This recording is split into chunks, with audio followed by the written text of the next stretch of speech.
ప్రార్థన చేసుకున్నాం. పరలోకమందున మా కన్న తండ్రి, నీ నామమునకు స్తుతి, మహిమ, ఘనత, ప్రభావములు తెలియజేస్తున్నాం. మరొక అవకాశాన్ని మాకు దయచేసినందుకు స్తోత్రాలు. నీ వాక్యము ధ్యానింపబోచుండగా వినగల చెవులు, గ్రహించగల మనస్సును దయచేయండి. అభ్యంతరపరచ చూచే సాతాను దురాత్మ చీకటి శక్తుల ప్రభావాన్ని తొలగించండి. నీ పక్షాన నీవు నిలబెట్టుకున్న నీ దాసునైనా నేను అల్పజ్ఞుడను, పాపిని నిష్ప్రయోజకుడను. కేవలం నీ ప్రేమ చేత, నీ కృప చేత నిలబెట్టు. మా అందరితో మాట్లాడి నీవు మహిమ పొందమని, అన్ని విషయాల్లో కాపాడమని ప్రభువైన యేసుక్రీస్తు పేరిట ఈ ప్రార్థన మీకు సమర్పిస్తున్నాము తండ్రి, ఆమేన్. ప్రేమైన దేవుని పిల్లరా, ఈరోజు మనము ఒక వ్యక్తి గురించి ధ్యానం చేయబోతూ ఉన్నాం. ప్రతి వారంలో ఒక్కొక్క వ్యక్తి గురించి మనం ధ్యానం చేస్తాం, ఒక భక్తుని గురించి. ఈ వారంలో ఒక కుష్ఠరోగి గురించి మనం ధ్యానం చేయబోతున్నాం. ఒక కుష్ఠరోగి. మార్కు సువార్త 1వ అధ్యాయము 40వ వచనం. ఎవరైనా తీసుకుని చదవండి. మార్కు సువార్త. ఒక కుష్ఠరోగి ఆయన వద్దకు వచ్చి ఆయన ఎదుట మోకాళ్ళుని, నీకు ఇష్టమైతే నన్ను శుద్ధునిగా ఆయనతో చెప్పి వేడుకొనగా ఆయన కనికరపడి చెయ్యి చాపి వానిని ముట్టి, నాకు ఇష్టమే, నీవు శుద్ధుడవు కమ్మని వానితో చెప్పెను. వెంటనే కుష్ఠరోగము వానిని విడిచెను గనుక వాడు శుద్ధుడాయను. ప్రేమైన దేవుని బిడ్డలారా, ఒక విషయాన్ని మనం కానీ ఆలోచన చేస్తే, ఈ లోకంలో భూమి మీద చాలా మంది రోగస్తులు ఉన్నారు కదా. ఉన్నారా లేదా? ఉన్నారు. మరి వారందరినీ కూడా దేవుడు ఒక్కరోజు, ఒక్క సెకండ్ లో స్వస్థత ఇవ్వగలడా లేదా? ఆయన అనుకుంటే భూమి మీద ఉన్న వాళ్ళందరినీ కూడా స్వస్థపరిచేయాలని చెప్పి ఒక నిమిషంలో అనుకుంటే దేవుడు స్వస్థపరచగలడా లేదా? కలడు. మరి ఎందుకు స్వస్థపరచడం లేదు భూమి మీద ఉన్న వాళ్ళందరినీ దేవుడు?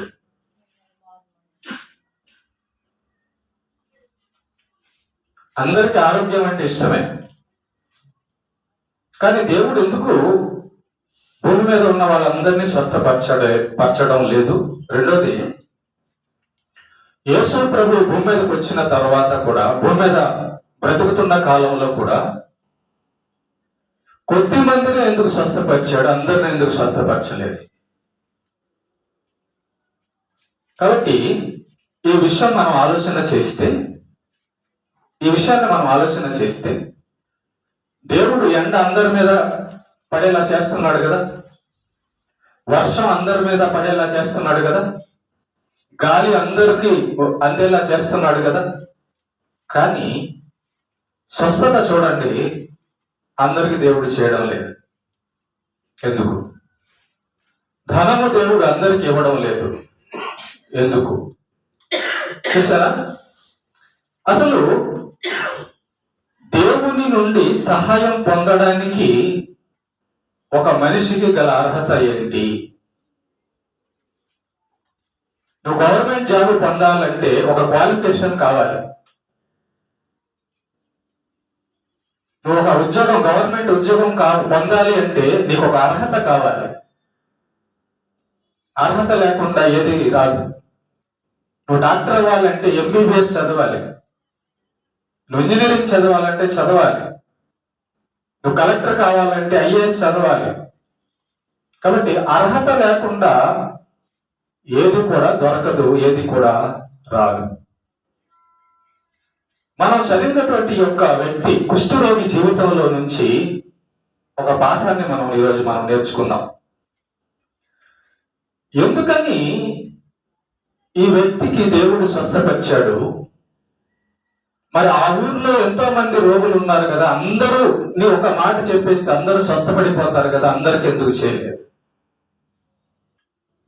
ఈ పాఠాన్ని కనుక మనం బాగా మనస్సు పెట్టి ఆలోచన చేయగలిగితే గుర్తుపెట్టుకోండి, ఒక మనిషి దేవుడి దగ్గరకు వచ్చేటప్పుడు, చర్చికి లేదా దేవుని వద్దకు వచ్చేటప్పుడు, దేవుడు అతని చేతిలో 100 రూపాయల నోటు ఉందా, 500 రూపాయల నోటు ఉందా, మంచి డ్రెస్ వేసుకున్నాడా, తెల్లగా ఉన్నాడా, నల్లగా ఉన్నాడా, లావుగా ఉన్నాడా, సన్నగా ఉన్నాడా, డబ్బున్నోడా, పేదోడా, పెద్ద కులమా, చిన్న కులమా అని దేవుడు చూడ్డు. జ్ఞానవంతుడా, బుద్ధి లేనివాడా అని దేవుడు చూడ్డు. చాలా మంది దేవుని దగ్గరకు వచ్చి ఏదో ఇవ్వాలనుకుంటారు, వాళ్ళ పేర్లు రాయాలనుకుంటారు. ప్రేమ దేవుని బిడ్డలారా, మనమందరం దేవుని దగ్గరకు వచ్చేటప్పుడు దేవుడట మనిషి చేతిలో ఉన్నదాన్ని చూడ్డట. ఏం చూస్తాడో తెలుసా? యోహాను సువార్త 2వ అధ్యాయము 24వ వచనం చదవండి. యోహాను సువార్త 2వ అధ్యాయము 24వ వచనం చదవండి ఎవరన్నా. యోహాను సువార్త 2వ అధ్యాయము. అయితే యేసు అందరినీ ఎరిగిన వాడు కనుక ఆయన తనను వారి వశము చేసుకొనలేదు. ఆయన మనుషుని ఆంతర్యమును ఎరిగిన వాడు కనుక ఎవడును మనుషుని గూర్చి ఆయనకు సాక్ష్యము ఇవ్వవలసిన పని లేదు. దేవుడు ఏం చెప్తున్నాడంటే, యేసు ప్రభు ఏం చెప్తున్నాడంటే, లేదా ఒక మనిషి దేవుడి దగ్గరికి రాగానే దేవుడు ఆ మనిషి యొక్క హృదయాన్ని ముందు చూస్తాడట. మనము డబ్బిచ్చి దేవుణ్ణి సంతోషపరచలేము, మనము వస్తువులు ఇచ్చి దేవుణ్ణి సంతోషపరచలేము. ఒక మనిషి దేవుడి దగ్గరికి రాగానే మనకైతే ఖచ్చితంగా మనిషి లోపల ఏం అనుకుంటున్నాడో, ఏం ఆలోచన కలిగి ఉన్నాడో చెప్పలేము. కానీ దేవుడికైతే మానవ యొక్క హృదయం కనబడుతుంది. దేవునికి మానవ హృదయం లోపల ఆలోచన కనబడుతుంది. కాబట్టి దేవుని దగ్గరకు వచ్చిన వాళ్ళందరినీ ఆయన మొట్టమొదట చూసేది, తన వద్దకు వచ్చిన వాళ్ళందరినీ మొట్టమొదట ఆయన చూసేదంట వాళ్ళ హృదయము లోపల ఏముంది అని చూసి దాన్ని బట్టి ఆయన కార్యం చేస్తాడంట. దాన్ని బట్టి ఆయన కార్యం చేస్తాడంట. దాన్ని బట్టి ఆయన సహాయం చేస్తాడంట. ప్రేమల దేవుని బిడ్డలారా, భూమి మీద మంచి మనస్సు గలవారు భూమి మీద స్వస్థత పొందకపోయినా నష్టం లేదు. ఈ మాట ఇంకోసారి చెప్తున్నా జాగ్రత్తగా. భూమి మీద దైవభక్తి కలిగి మంచి మనసు కలిగి విశ్వాసం కలిగి ఉన్నవారికి ఏదైనా అనారోగ్యం కానీ ఉంటే వారు భూమి మీద స్వస్థత పడకపోయినా వారికి నష్టం లేదు. అపోస్తులుడైన పౌలుని మనం గమనిస్తే 2వ కొరింథీ 12వ అధ్యాయము 7వ వచనం నుంచి 9వ వచనం వరకు చదువుదాం. కొరింథీయులకు రాసిన రెండవ పత్రిక 7వ అధ్యాయము 12వ అధ్యాయము 7 నుంచి 9 వరకు. 2వ కొరింథీ 12వ అధ్యాయము 7 నుంచి 9 వరకు చదవనమా. నాకు కలిగిన ప్రత్యక్షతలు బహు విశేషముగా ఉన్నందున నేను అత్యధికముగా హెచ్చిపోకుండా నిమిత్తము నాకు శరీరములో ఒక ముళ్ళు, నేను అత్యధికముగా హెచ్చిపోకుండా నిమిత్తము నన్ను నలగగొట్టుటకు సాతాను యొక్క దూతగా ఉంచబడెను. అది నా వద్ద నుండి తొలగిపోవలెనని దాని విషయమై ముమ్మారు ప్రభువును వేడుకుంటుని. అందుకు నా కృప నీకు చాలును, బలహీనత యందు నా శక్తి పరిపూర్ణమగుచున్నదని ఆయన నాతో చెప్పాను. ప్రేమైన దేవుని బిడ్డలు, చూడండి, ఇక్కడ పౌలు గారికి ఒక అనారోగ్యం వచ్చింది. పౌలు గారు అంటే చిన్నవాడా, చిన్న భక్తుడా, మనలాంటి భక్తుడా? పౌలు గారంటే సామాన్యమైన భక్తుడు కాదండి. వందల మందిని యేసు ప్రభులోనికి నడిపించినటువంటి భక్తుడు. ఆయన నడిచి వెళ్తే ఆ దుమ్ము పట్టుకోవడానికి కూడా మనం పనికిరాం, అంత గొప్ప భక్తుడు పౌలు గారు. ఆయన వెళ్తుంటేనంట ఆయన నీడ పడితే రోగాలు పోయేదంట. ఆయన నీడ చూడండి, నీడ పడితేనే రోగాలు పోతే ఆయన దేహం ఎంత పవిత్రమైందో. ఆయన ఒంటికి ఏదైనా గుడ్డ తగిలితేనంట ఆ గుడ్డ ఏదైనా రోగి మీద వేస్తే ఆ రోగాలు పోయేయంట. అలాంటిది అంత గొప్ప శక్తి కలిగిన, అంత గొప్ప విశ్వాసం కలిగిన, అంత గొప్ప పరిశుద్ధత కలిగిన పౌలు గారి యొక్క దేహంలో ఒక రోగం ఉందంట. ఆ రోగం పౌలు గారిని రోజు గుచ్చుతూ ఉందంట. సాతాను యొక్క దూత, అంటే సాతాను యొక్క దూత రోగంలాగా ఉండి అతన్ని గుచ్చుతూ ఉంది, ఇబ్బంది పెడుతుంది. అది కంటి రోగము, అనారోగ్యము, ఏ రోగమైనా గుచ్చుతూ ఉంది. అప్పుడు పౌలు గారు యేసు ప్రభుని అడిగాడు, ప్రభువా, నేను నీ పని చేస్తున్నాను కదా, నేను ఎందుకు భయభక్తులు కలిగి ఉన్నాను కదా, నీ కొరకు సువార్త చేస్తున్నాను కదా, మరి నీ కొరకు ఇంత పని చేయాలంటే నాకు ఆరోగ్యం బాగుండాలి కదా, నాకు ఆరోగ్యం బాగుండాలి కదా అని పౌలు గారు ఒకసారి ప్రార్థన చేయలేదంట, 3 సార్లు ప్రార్థన చేశాడంట తన అనారోగ్యం కొరకు. ఓకే, తన అనారోగ్యం కొరకు 3 సార్లు ప్రార్థన చేసినప్పుడు పౌలు గారు యేసు ప్రభు ఇచ్చిన జవాబు ఏంటో తెలుసా? పౌలు, నువ్వు చాలా భక్తుడివయ్యా, నువ్వు చాలా ప్రార్థన చేస్తున్నావు, నువ్వు చాలా నీతిగా ఉన్నావు, సువార్త చేసి ఎంతో మందిని రక్షించావు, కాబట్టి నువ్వు అడగంగానే నీకు స్వస్థత ఇచ్చేస్తానని చెప్పి యేసు ప్రభు చెప్పలేదు. యేసు ప్రభు ఏమన్నాడు తెలుసా? నేను నిన్ను స్వస్థపరచను. అదే అక్కడ ఉంది, నేను నిన్ను స్వస్థపరచను. అదేంటి ప్రభువా, స్వస్థపరచవా? స్వస్థపరచను, నా కృప నీకు ఇస్తాను. మరి ప్రభు, ఆ బాధ ఉంటది కదా, ఆ బాధలో ఓర్చుకునే శక్తి, నా బలము నీకు ఇస్తా, కానీ రోగాన్ని తీయను. ఈ రోగాన్ని తీసేస్తే నువ్వు నరకానికి వెళ్ళే ప్రమాదం ఉంది, పాప గర్వం వచ్చేసే ప్రమాదం ఉంది. ఎందుకు ప్రభువా? ఎందుకంటే నా అంత జ్ఞాని లేడు, నా అంత గొప్పోడు లేడని నువ్వు సాతానులాగా మారిపోయే ప్రమాదం ఉంది. కాబట్టి ఇదిగో, నీకు రోగం ఉంది కదా, ఈ రోగం వచ్చినప్పుడు నువ్వు ఎంత బలహీనుడో నీకు అర్థమవుతుంది, నీ శక్తి ఎంతో నీకు అర్థమవుతుంది, నీ ప్రాణం ఎంతో నీకు అర్థమవుతుంది.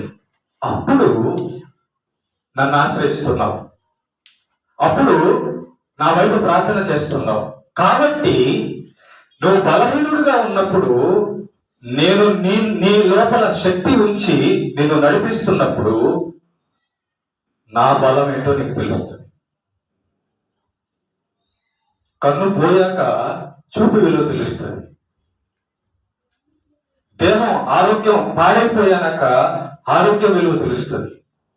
చాలా మంది తాగి తాగి తాగి తాగి తాగి తాగి నాకు బాగుంది కదా బాగుంది కదా బాగుంది కదా అనుకుంటారు. ఒకరోజు ఆ లివర్, ఆ కిడ్నీ పాడైపోద్ది. అప్పుడు తెలుస్తుంది వాడు చేసిన తప్పేంటో. ప్రేమగా దేవుని బిడ్డలారా, ఇక్కడ మనం కానీ ఆలోచన చేస్తే, ఒక భక్తుడైన పౌలు గురించి మనం ఆలోచన చేస్తే, యేసు ప్రభు పౌలు గారికి స్వస్థత ఇవ్వలేదు. అదేంటి ప్రభు, మరి స్వస్థత ఇవ్వకపోతే నష్టమా అంటే నష్టం లేదు.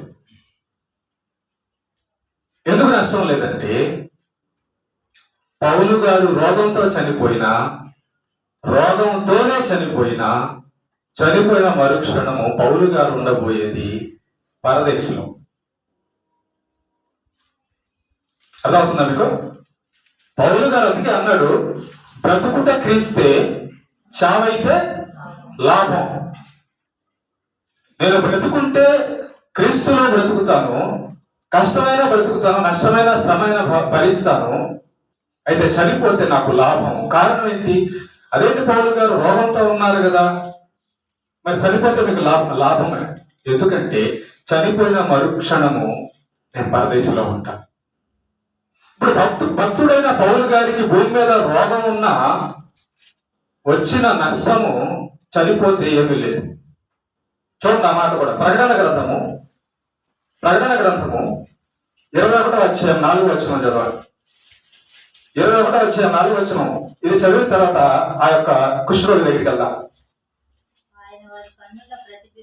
ఆయన వారి కన్నుల ప్రతి బాష్ప బిందువు తుడిచివేయును, మరణము ఇక ఉండదు, దుఃఖమైనను ఏడుపైనను వేదనైనను ఇక ఉండదు. ఇప్పుడు మిమ్మల్ని అడుగుతున్నా, భూమి మీద ఏడుపు ఉంది, భూమి మీద రోగాలు ఉన్నాయి, భూమి మీద పేదరికం ఉంది, భూమి మీద అవమానపరుస్తారు, భూమి మీద కొడతారు, భూమి మీద తిడతారు, భూమి మీద అన్ని సమస్యలు ఉన్నాయి. ఓకేనా? దేవుడు నిన్ను అమ్మా పిలిచి, అమ్మా అయ్యా నిన్ను పరలోకానికి తీసుకెళ్ళిపోతాను, అక్కడ మరణం కానీ రోగాలు కానీ బాధలు కానీ ఏమి ఉండవు, ఆ లోకానికి తీసుకుపోతాను అంటే, లేదు లేదు ప్రభా నేను ఇక్కడే బాధపడతానంటావా, అక్కడికి వెళ్ళిపోతానంటావా? చెప్పండి, ఎక్కడికి? ఏది బెటరు? ఈ లోకం బెటరా, ఆ లోకం బెటరా? కాబట్టి పౌలు గారు పరిపూర్ణ భక్తుడు, పౌలు గారు నీతిమంతుడు, పౌలు గారు విశ్వాసి, పౌలు గారు దైవ భక్తుడు. కనుక పౌలు లాంటి వారు రోగంతో ఉన్నా చనిపోయినా పౌలు గారికి వచ్చే నష్టం ఏమీ లేదు.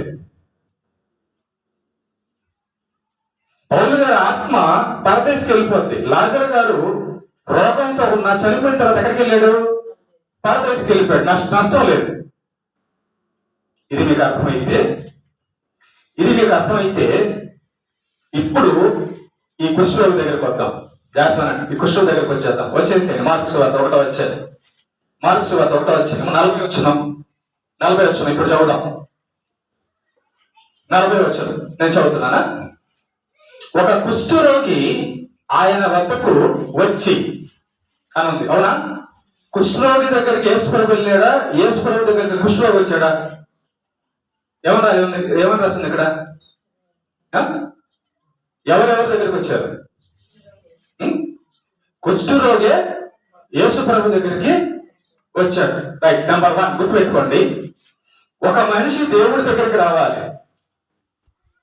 ఒక మనిషి దేవుడి వద్దకు రావాలి. ఎందుకు? ఆయనే సృష్టికర్త కాబట్టి, ఆయనే దేవుడు కాబట్టి, ఆయన దేవుడు కాబట్టి మనం దేవుడి దగ్గరికి వెళ్ళాలి. అర్థమవుతుందా? మనలో చాలా మంది దేవుని వద్దకు రారు. మనలో చాలా మందికి దేవునికి ఇవ్వవలసిన విలువ ఇవ్వరు.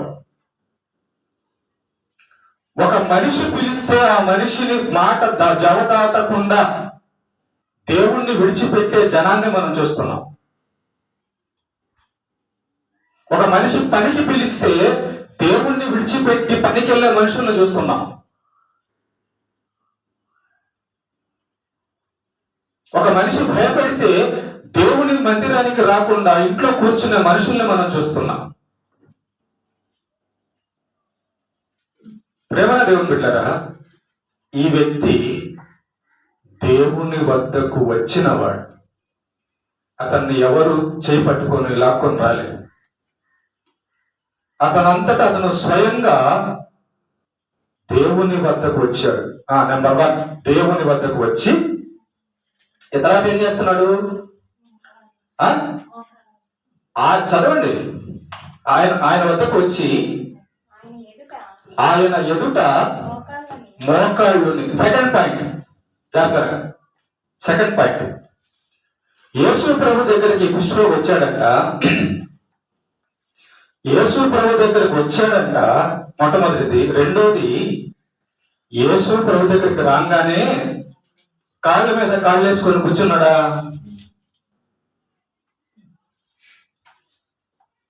మోకాలు వేసాడా? మీలో ఎంతమంది రాగానే మోకరించి ప్రార్థన చేయగలిగారు? బాగలేని వాళ్ళ సంగతి నేను చెప్పడం లేదు, బాగున్న వాళ్ళ సంగతి చెప్తున్నాను. నేను దేవుని దగ్గరకు వచ్చాను, ఆయన దేవుడు, నా తండ్రి, నా సృష్టికర్త, దేవదూతులే ఆయన ఎదుట గడగడగడ ఒడిగిపోతారు. ఆయన పరిశుద్ధుడు, ఆయన నాకు ప్రాణం ఇచ్చేవాడు, ఆయన నా కొరకు రక్తం కార్చాడని చర్చికి రాగానే బాగుండి మోకరించగలిగే మోకరించిన వాళ్ళంతమని చెప్పండి.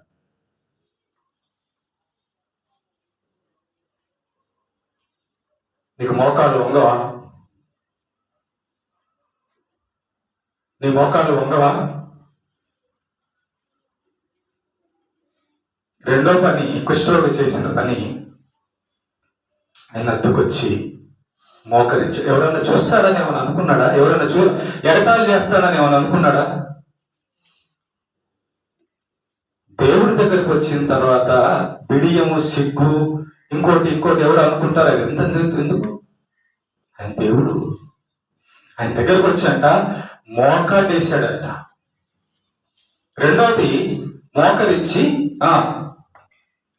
తర్వాత మోకాళ్ళుని, నీకు ఇష్టమైతే నన్ను శుద్ధినిగా చేయగలవు. చూడండి, ఆయన ఏమంటున్నాడంటే, దేవా, నా కుష్ఠరోగం వచ్చింది, నువ్వు చేయాల్సిందే, తప్పదు. నువ్వు చేయకపోతే నేను వదిలేస్తాను, నువ్వు చేయకపోతే నువ్వేం దేవుడివి అండం లేదు. ఈ కుష్ఠరోగి అంటున్న మాట చాలా ఆశ్చర్యంగా ఉంది. దేవా, నీకు ఇష్టమైతే నా రోగాన్ని పోగొట్టు. ఇదేంటయ్యా, నీకు రోగం పోవాలని లేదా? నువ్వు రోగం పోగొట్టుకోవడానికి కదా యేసు దగ్గరికి వచ్చావు. మరి యేసుని అడుగుతున్నావేంటి? నీకు ఇష్టమైతే చెయ్యి, ఒకవేళ ఆయనకి ఇష్టం లేకపోతే వద్దు. చూడండి ప్రేమ దేవుని బిడ్డలారా, కుష్ఠరోగంతో బాధపడుతున్న ఈ వ్యక్తి యేసు ప్రభు దగ్గరకు వచ్చి మోకరించి యేసు ప్రభుతో అంటున్న మాట ఏంటంటే, అయ్యా, నీకు గాని ఇష్టమైతే నన్ను శుద్ధుడిగా చేయగలవు అంటున్నాడా, చేయలేమంటున్నాడా? చేయగలవు. మరి చేయగలిగి ఉన్న ఈయన అడిగే విధానం ఏంటి? నీకు ఇష్టమైతే చేయంటున్నాడు. ఆయన చేయగలడని నీకు తెలుసు కదా, తెలుసుండి మళ్ళీ ఇట్లా అంటున్నాడు ఏంటి? అయ్యా, నువ్వు చేయగలవు, కానీ నీకు ఇష్టమైతే చెయ్యి. ప్రేమన దేవుని బిడ్డలారా, ప్రభువా అని మొక్కి అని ఉంటది మత్తయి సువార్తల్లో, తర్వాత లూకా సువార్తలు, వీటిలో కూడా ఉంటది. ఈ కుష్ఠరోగి యొక్క జీవితంలో మనం నేర్చుకోవాల్సిన పాఠాలు చాలా ఉన్నాయి. చూడండి, వచ్చాడు, మోకరిచ్చాడు, దేవుణ్ణి పర్మిషన్ అడుగుతున్నాడు, దేవుని ఇష్టాన్ని అడుగుతున్నాడు. నాకున్న ఈ రోగాన్ని తీయడం ఇష్టమేనా ప్రభువా? నాకున్న ఈ రోగాన్ని తీయడం ఇష్టమేనా? అంటే దేవుని ఇష్టాన్ని అడుగుతున్నాడు. అది దేవుని మనసులో ఏముందో అడుగుతున్నాడు ఈ కుష్ఠరోగి వచ్చి. ప్రభువా, నాకున్న ఈ రోగాన్ని తీయడం ఇష్టమేనా అని అడుగుతున్నాడు. అసలు ఇతనుకున్నటువంటి రోగం పైదే కానీ ఇతనుకున్నటువంటి రోగం లోపలిది కాదు. అందుకే ఇందాక మనం యేసు మనుషుల్ని ఆంతర్యమును ఎరిగిన వాడు. యేసు ప్రభు దగ్గరికి ఒకటి రాగానే ఆయన చూసేదంట, లోపల హృదయంలో ఏముందో చూసేస్తాడట. ముందు ఏ ఉద్దేశంతో వస్తున్నారో చూసేస్తాడట ముందు, తెలుసా ఆయనకి. కాబట్టి చూడండి, ఈ కుష్ఠరోగి దేవుడి దగ్గరికి, యేసే దగ్గరికి వచ్చి ఈ మాటలంతా ప్రార్థన మోకరించి ఇలా అడిగినప్పుడు ఆయన ఏం చేస్తున్నాడు చూడండి ఒకసారి. ఆయన ఏం చేస్తున్నాడు? 41 వచనం, 41. ఆయన ఎందుకు కనికరం వచ్చింది యేసు ప్రభుకి ఇతని మీద? యేసు ప్రభుకి ఈ కుష్ఠరోగి మీద కనికరం ఎందుకు కలిగింది? కనికరం కలగడమే కాకుండా చెయ్యి చాపి కుష్ఠరోగిని యేసయ్య ముట్టాడంట. కుష్ఠరోగిని యేసయ్య ముట్టాడంట. అసలు కుష్ఠరోగిని ఎవరు ముట్టుకోరు. ముట్టుకుంటారా? ముట్టుకోరు ఎవరు కూడా. ఈ యొక్క కుష్ఠరోగి మీద యేసు ప్రభుకి కనికరం కలిగిందంట. ఈ యొక్క కుష్ఠరోగంతో ఉన్నవాడిని యేసు ప్రభు చెయ్యి పట్టి స్వయంగా తాకాడంట. తాకి ఆయన అంటున్న మాట, నాకు ఇష్టమే, నిన్ను స్వస్థపరచడం నాకు ఇష్టమే. దేవునికి మనల్ని స్వస్థపరచడం ఇష్టమైతే ఆపేదెవరండి? ఈ పాయింట్ మీరు ఎప్పుడైనా క్యాచ్ చేశారు? ఈ పాయింట్ ఎప్పుడైనా ఆలోచించారా? ఈ వ్యక్తి జీవితాన్ని, ఈ వ్యక్తి మాటల్ని మీరు ఎప్పుడైనా ఆలోచించారా?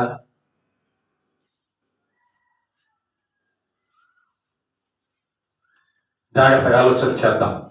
ఓకే, యేసు ప్రభు అంటున్నారు, యేసు ప్రభుకు అతన్ని చూడంగానే అతని మీద కనికరం కలిగిపోయిందంట. ఎందుకు కనికరం కలిగింది? అందంగా ఉన్నాడనా? డబ్బున్నోడనా? ఉద్యోగస్తుడనా?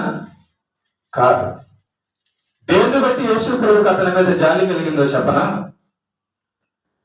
అతని మనస్సు, అతని ప్రవర్తన. చూడండి, ఇది యేసు ప్రభు దగ్గరికి స్వయంగా వచ్చి రాగానే మోకాళ్ళేసి మోకరించి, అయ్యా నువ్వు సర్వశక్తిమంతుడు, నువ్వు ఏదైనా చేయగలవు, కానీ నేను నీకు ఆర్డర్ ఇవ్వడం లేదు, నేను నిన్ను బలవంతం చేయడం లేదు. నువ్వు నీకు ఇష్టమైతే నన్ను శుద్ధుడిగా చేయగలవు. ఎలాంటి మాటలు వాడుతున్నాడు చూడండి ఇక్కడ కుష్ఠరోగి. అప్పుడు యేసయ్యకి కనికరం కలిగింది. దేన్ని బట్ట తెలుసా? ఆ కుష్ఠుడి యొక్క మనస్సు పవిత్రంగా ఉంది. ఆ కుష్ఠుడి యొక్క మనస్సు, హృదయము చాలా బాగుంది. జాలి కలిగి, దయ కలిగి, తగ్గింపు కలిగి ఉంది. కుష్ఠరోగి యొక్క హృదయం ఎలా ఉందంటే తగ్గింపు కలిగి ఉంది. కుష్ఠరోగి ఒక హృదయంలో మనం ఏం చూడగలుగుతున్నామంటే, దేవుడి దగ్గరకు వచ్చి అనారోగ్యంతో బాధపడుతూ కూడా దేవుని యొక్క చిత్తం, నీ ఇష్టం చేస్తానంటున్నాడు. చూడండి, నువ్వు స్వస్థపరిస్తే ఓకే, స్వస్థపరచకపోయినా ఓకే. అంటే యేసు ప్రభు దగ్గరకు వచ్చి అయ్యా నువ్వు ఏం చేస్తే అది నేను వింటాను, నువ్వు ఏం చెబితే అది నేను వింటాను, నువ్వు ఏం చేయమంటే అది నేను చేస్తాను. ఇది కుష్ఠరోగి యొక్క హృదయం. ఆయన ఆంతరమును ఎరిగిన వాడు కాబట్టి కుష్ఠరోగి యొక్క మనసును చూశాడు. రోగం బయట ఉంది కానీ లోపల లేదు. రోగం బయట దేహానికి కానీ లోపల లేదు. పౌలు గారికి రోగం దేహం మీద ఉంది కానీ లోపల లేదండి. మనకేమో రోగం బయట ఉంటది, ఇంకెక్కడ ఉంటది, లోపల కూడా ఉంటది. ఉంటదా? ఏం గర్వమో! ఇలాంటి తగ్గింపు, ఇలాగ దేవుని దగ్గర మోకరింపు, ఇలా దేవుణ్ణి పర్మిషన్ అడగడం, నీకు ఇష్టమైతే చెయ్యి, నీకు ఇష్టం లేదా వద్దు ప్రభు. అంటే ఈ రోగం నాకు ఉండడం నువ్వు అవసరం అనుకుంటే ఉంచేసి. ముమ్మారు ప్రార్థన చేసిన తర్వాత నాలుగోసారి పౌలు గారు మళ్ళీ ప్రార్థన చేయాల. ఏమన్నమా నాకు ఈ రోగం తీసి అని అడగలేక యేసు ప్రభు చెప్పేశాడు, ఈ రోగం నీకు ఉండడం అవసరం, నేనే పెట్టాను, అవసరం. కాబట్టి ఈ రోగంతో నువ్వు చనిపోయినా నీకే నష్టం లేదు, నా దగ్గరికి వచ్చేస్తావు. ఓకే, జాగ్రత్త. దేవుడు తన వద్దకు వచ్చే ప్రతి మనిషిని హృదయాన్ని చూస్తాడు. ముందు ఏం చూస్తాడు? ఇర్మియా గ్రంథం 17వ అధ్యాయం 9వ వచనం చదవండి. ఇర్మియా గ్రంథము 17వ అధ్యాయం 9వ వచనం ముగించుకుందాం. ఇర్మియా గ్రంథము 17వ అధ్యాయం 9వ వచనం.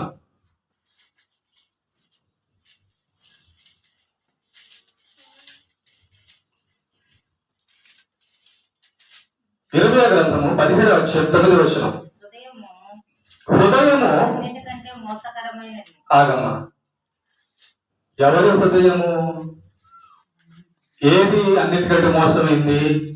పామ, తేల, పుల, కత్త, గన్న, ఇంజక్షన్? ఏది మోసకరమైందంట? హృదయము. మీరు ఎప్పుడైనా నా హృదయం మంచిదా చెడ్డదా అని పరిశీలించుకున్నారా? నమ్మిపోతున్నారా? నా హృదయం ఎందుకు చెడ్డగా ఉంటుంది అనుకుంటున్నారా?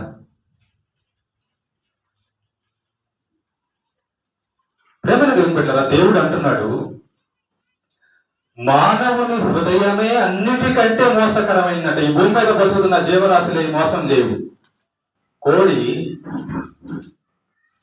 గింజలు తిని తిని తిని తిని తిని వీడికి ఎందుకు నేను గుడ్డు పెట్టాలి అంటదా?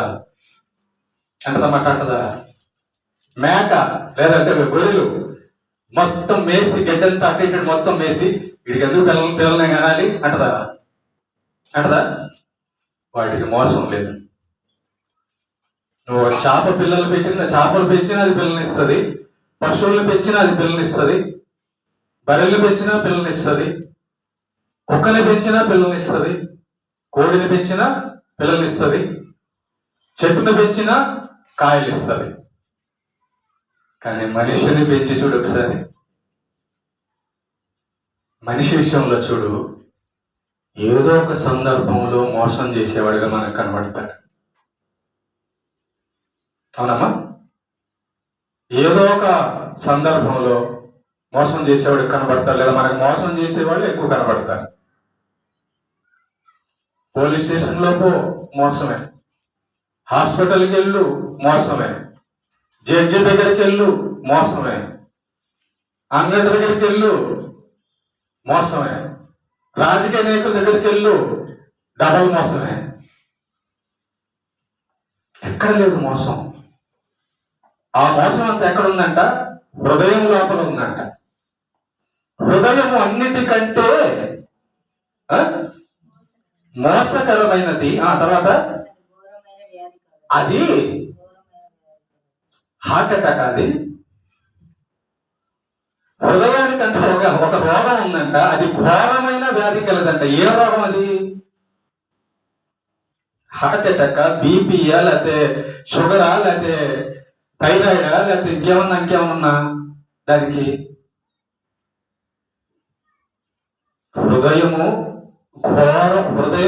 హృదయానికి ఒక ఘోరమైన వ్యాధి ఉందంట. అది ఘోరమైన వ్యాధి కలది. దానిని ఎవడు అంటున్నాడు? దేవుడు ఇచ్చిన స్టేట్మెంట్, దేవుడు రాసిన మాట ఏంటంటే, తన హృదయాన్ని గుర్తింపగలిగిన వాడు, తన హృదయాన్ని పరిశీలించేవాడు ఎవరు? ఎంతమంది ఉన్నారు తన హృదయాన్ని నేను మంచోడ్నా చెడ్డోడ్నా అని, నా ఆలోచనలు మంచివా చెడ్డవా, నా క్యారెక్టర్ మంచిదా చెడ్డదా, ఇది ఆలోచించరు. అవి నల్లగా ఉందా తెల్లగా ఉందా, అంతేనా? అది ఆలోచిస్తారు. నేను ఒక స్టేర్ కట్టాడా 2 స్టేర్లు కట్టాడా, ఇది ఆలోచిస్తారు కదా. ఇలా బాహ్య సంబంధమైనవన్నీ, బయట ఉండేవన్నీ మనం ఆలోచిస్తామే కానీ, ఏమంటే అద్దం ముందుకు వెళ్ళినప్పుడు మన హృదయాన్ని చూసుకుంటామా, మొహాన్ని చూసుకుంటామా? అమ్మలారా, మొహాన్ని అంటే అద్దం మొహం కోసం అన్నమాట. లెగవంగానే బైబిల్ చూసుకున్నారా? బైబిల్ చూసారా? లెగవంగానే బైబిల్ చూసేవారే తమ హృదయాన్ని చూసుకునేవాళ్ళు. ఎందుకంటే బైబిల్, దేవుని మాట నీ హృదయాన్ని బయట పెడుతుంది. నీ హృదయం ఎలాగుందో బయట పెడుతుంది. నువ్వు అద్దం దగ్గరికి వెళ్ళావు అనుకో, నీ పైన రూపమే కనబడుతుంది. అద్దం ఇదిగో అబద్ధాలు మానే అంటదా? అందం. అదే బైబిల్ చదువుతున్నావు అనుకో, నిర్గమకాండం దగ్గరికి వెళ్ళావు అనుకో, అబద్ధము పలకకూడదు అంటది. అమ్మో, బైబిల్ మాట్లాడుతుంది. అద్దం మాట్లాడిద్దా? మాట్లాడు. కాబట్టి గుర్తుపెట్టుకో, నువ్వు అద్దం దగ్గరికి వెళ్ళి నీ హృదయం ఏమో పాపంతో ఉంచుకొని నేను తెల్లగా ఉన్నాను, నేను నల్లగా ఉన్నాను అనుకుంటున్నావు.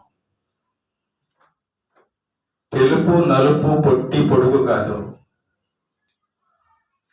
నీ హృదయం ఎలా ఉంది.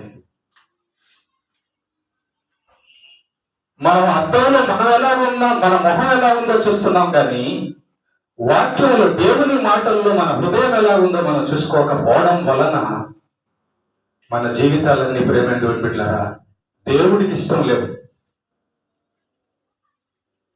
నేను బతుకుతున్న బ్రతుకు దేవుడికి ఇష్టమే అని చెప్పగలుగుతున్నామా? నేను మాట్లాడుతున్న మాట దేవునికి ఇష్టమే అని చెప్పగలుగుతున్నామా? చూసారా, ఇప్పుడు ఇతని దగ్గరికి వచ్చేద్దాం, కుష్ఠరోగి దగ్గరికి వచ్చేద్దాం.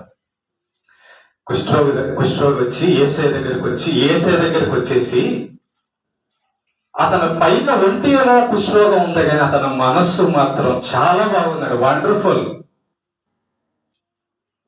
అతని మనసులో నేను దేవుడి మాట వినాలి, నేను దేవుడు చెప్పినట్టు బతకాలి, నేను దేవుడికి లోబడి ఉండాలి, నేను దేవుడి ఎదుట మోకరించాలి, నేను దేవుడు ఏం చెప్తాడో అదే స్వీకరించాలి, దేవుడు ఏమి ఇస్తాడో అదే స్వీకరించాలి, నేను దేవుడి ఎదుట తగ్గించుకొని ఉండాలి, దేవుడు కూర్చోమంటే కూర్చోవాలి, నించోమంటే నించోవాలని హృదయం ఏమో సిద్ధంగా శుద్ధిగా ఉంది, బయట ఒంటికి మాత్రమే రోగం ఉంది.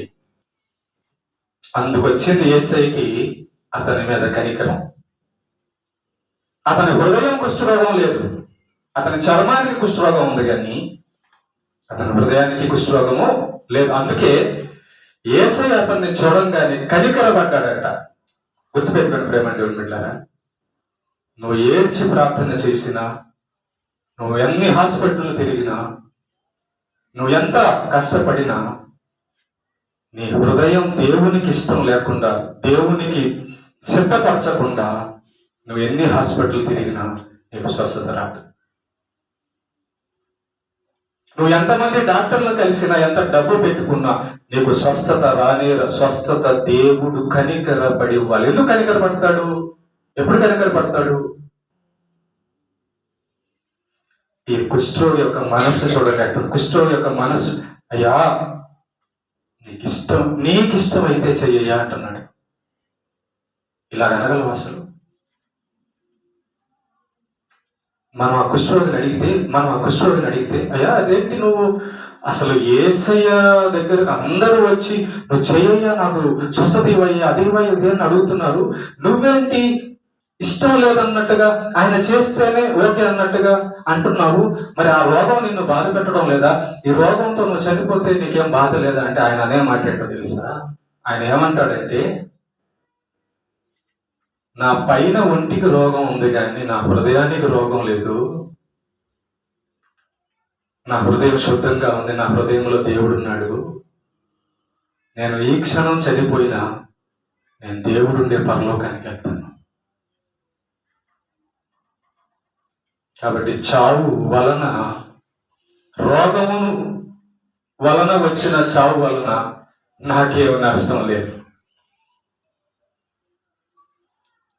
భక్తులు దానియేలు గారు, మీరు సింహాల బోన్లో పడితే అసలు ఆ సింహాలు కొరికేటప్పుడు పళ్ళంతా చీల్చేస్తాయి కదా, బాధ కదా, చనిపోతే ఏమైంది? యేసయ్య దగ్గరికి వెళ్ళిపోతాను. షడ్రక్ మెషక్ గారు, మీరు అగ్నిగుండంలో పడితే ఒళ్ళు కాలిపోయి భయంకరంగా ఇదైపోద్ది కదా, చనిపోతే ఏమైంది? యేసయ్య దగ్గరికి వెళ్ళిపోతాను. ఎలా వెళ్తారు? మా హృదయములో దేవుడు ఉన్నాడు, మా హృదయం శుద్ధంగా ఉంది, మా బయట రోగం ఉందేమో కానీ, ఒంటికి రోగం ఉందేమో కానీ మా హృదయములో రోగం లేదు. రేపు తీర్పు సింహాసనం ఎదుట తీర్పు యేసయ్య ఎదుట మేము వెళ్ళినప్పుడు యేసయ్య మా హృదయాన్ని ఏమంటాడు తెలుసా? యథార్థమైన హృదయం, యేబులాగా. వాళ్ళ హృదయంలో కల్మషం లేదు కాబట్టి నువ్వు పరలోకానికి రా. హృదయములో కల్మషం లేదు కాబట్టి సిలువ వేయబడిన దొంగను యేసయ్య ఆ రోజే పరదేశం తీసుకెళ్ళాడు. పక్కన ఇంకొకడు ఉన్నాడు, వాడి హృదయం నిండా కల్మషమే, అందుకే వాడు పరదేశం పోలేకపోయాడు. చిన్న బిడ్డల లాంటి హృదయం కలిగి ఉండండి అని ప్రభు అంటున్నాడు. ప్రేమని దేవుని బిడ్డలారా, ఈ కుష్టి రోగి హృదయంలో కుష్ఠరోగం లేదు అతనికి, పైన ఉందేమో కానీ హృదయంలో లేదు. కాబట్టి యేసుని నీకు ఇష్టమైతే చెయ్యయ్యా, ఇష్టం లేకపోయినా ఏం పర్లేదు, నేను చనిపోతే నీ దగ్గరికే కదా, నేను చనిపోతే పరలోకమే కదా, పరలోకంలో అడుగు పెట్టానా ఇంకా నాకు రోగాలు బాధలు ఏముండవు కదా. ఇలాగా ఉన్నాడు కాబట్టి ఇతను స్వస్థత పొందడానికి అర్హుడు అని యేసు ప్రభు అతన్ని స్వస్థపరిచాడు. ఈ మాట చెప్పి నేను ముగించేస్తాను. అతను నీకు అనారోగ్యం అయితే, నీకు అప్పుల బాధ అయితే, నీకు ఏ సమస్య అయినా ఒకటి గుర్తుపెట్టుకో, నేను స్వస్థత పొందడానికి లేదా నేను దేవుడి వద్ద నుంచి సహాయం పొందడానికి నాకు అర్హత ఉందా?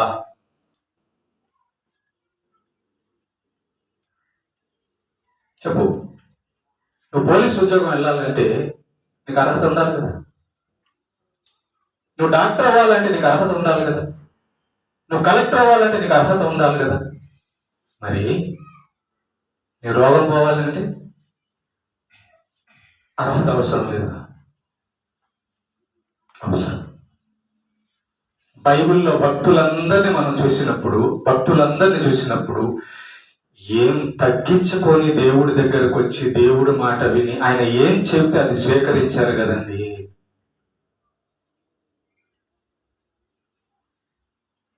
భూమి మీద యేసు ప్రభు 33.5 సంవత్సరాలు బతికితే భూమండలం మీద మొత్తాన్ని ఒక రోజులో స్వస్థత చేయొచ్చు, కానీ చేయడు. ఆయన మనుష్యుని ఆంతర్యము ఎదిగిన వాడు. ఇక్కడ చాలా మంది స్వస్థత పొంది నాకు యేసు ప్రభు వద్దని వెళ్ళిపోయారండి. ఇక్కడ దేవుని వలన ఈ మందిరంలో మేలు పొంది నాకు యేసయ్య వద్దు సాతాను కావాలని వెళ్ళిపోయిన ఉన్నారండి. అలాంటి వాళ్ళకి చేస్తే ఏంటో, చేయకపోతే ఏంటండి? నమ్మక ద్రోహులు కదా వాళ్ళు, మోసగాళ్ళు కదా, కృతజ్ఞత లేనివారు కదా. కనుక ఈ వ్యక్తి జీవితం ఎంత బాగుందండి. పైకి కుష్ఠరోగి కానీ హృదయంలో మాత్రం శుద్ధుడే. మత్తయి సువార్త 5:8 ఉంటది, హృదయ శుద్ధి గలవారు ధన్యులు, వారు దేవునిని చూచెదరు. కాబట్టి ప్రేమని దేవుని బిడ్డ గుర్తుపెట్టుకోండి, ఈ కుష్ఠరోగి యొక్క హృదయము లాంటి హృదయము మనం కలిగి ఉన్నప్పుడు దేవుని వద్ద నుంచి సహాయము పొందడానికి అర్హులము అని అర్థం. ఓకేనా? ఈ యొక్క కుష్ఠరోగికి ఉన్నటువంటి అర్హత ఏంటంటే హృదయ శుద్ధి, తగ్గింపు, దేవుని మాట వినే స్వభావము, దేవుడంటే గౌరవము, దేవుడంటే భయభక్తులు, దేవుడు ఎదుట మోకలుంచి ప్రార్థన చేస్తున్నాడు. అన్ని తగ్గింపులు ఉన్నాయి ఇతని దగ్గర. ఓకే, ఇతనికంటే పౌలు గారు గొప్పోడే, కానీ పౌలు గారికి స్వస్థత ఇవ్వలా. గుర్తుపెట్టుకోండి, పౌలు గారికి స్వస్థత ఇవ్వలా. కాబట్టి మనము ప్రార్థన చేస్తూ ఉన్నాం. మొట్టమొదటి మన ప్రార్థన ఏమై ఉండాలో తెలుసా? ప్రభువా, నేను పరలోకానికి వెళ్ళే అర్హత నేను కలిగి ఉన్నానా లేదా అని దాన్ని మనం చూసుకోగలిగితే ఈ లోకంలో మనకు దెబ్బ తగిలినా, రోగం వచ్చినా, యాక్సిడెంట్ అయినా, ఏమైపోయినా, అవయవాలన్నీ పాడిపోయినా నష్టమే లేదండి, మహిమదేం వస్తుందండి. తర్వాత పరలోకంలో రాబోయే దేహానికి బీపీ ఉండదు, ఏ షుగర్ ఉండదు, అర్థమవుతుందా? క్యాన్సర్లు రావు, టీబీలు రావు, జ్వరాలు రావు. ఆ లోకంలో అడుగు పెట్టాలని ఒకటి కావాలి, మన హృదయంలో దేవుడి మాట ఉండాలి. దేవుడు చెప్పినట్టు బతుకుతుంది, దేవుడు చెప్పిన సిద్ధం, తగ్గింపు ఉండాలి.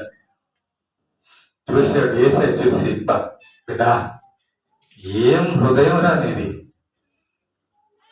నా ఇష్టం అడుగుతున్నావా నా దగ్గరకు వచ్చి? ఇంత రోగంతో బాధపడుతున్నా, ఊరంతా బయట వెలివేసినా, ఊరందరూ అవమానపరుస్తున్నా నా దగ్గరకు వచ్చి ఆగ్రహకుండా అయ్యా నీకు ఇష్టమేనా అని అడుగుతున్నావా? నీలాంటి వారికి కాకపోతే ఇంకెవడికి చేస్తానంట నేను స్వస్థత? నీకు కాకపోతే ఇంకెవడికి చేస్తాను? అలాంటి హృదయం మనం సిద్ధం చేసుకోగలిగితే దేవుడికి మన మీద కనికరం కలుగుతుందమ్మా.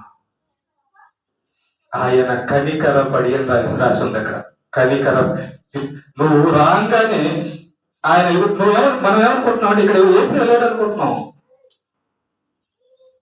మనం ఇక్కడ ఎందుకు ఇష్టసారంగా ఎట్టంటే వస్తున్నాం అంటే ఇక్కడ లేదా మనం దేవుని సన్నిధికి వచ్చామండి. దేవుడు ఉంటే ఆయన రహస్యంగా ఉంటాడు.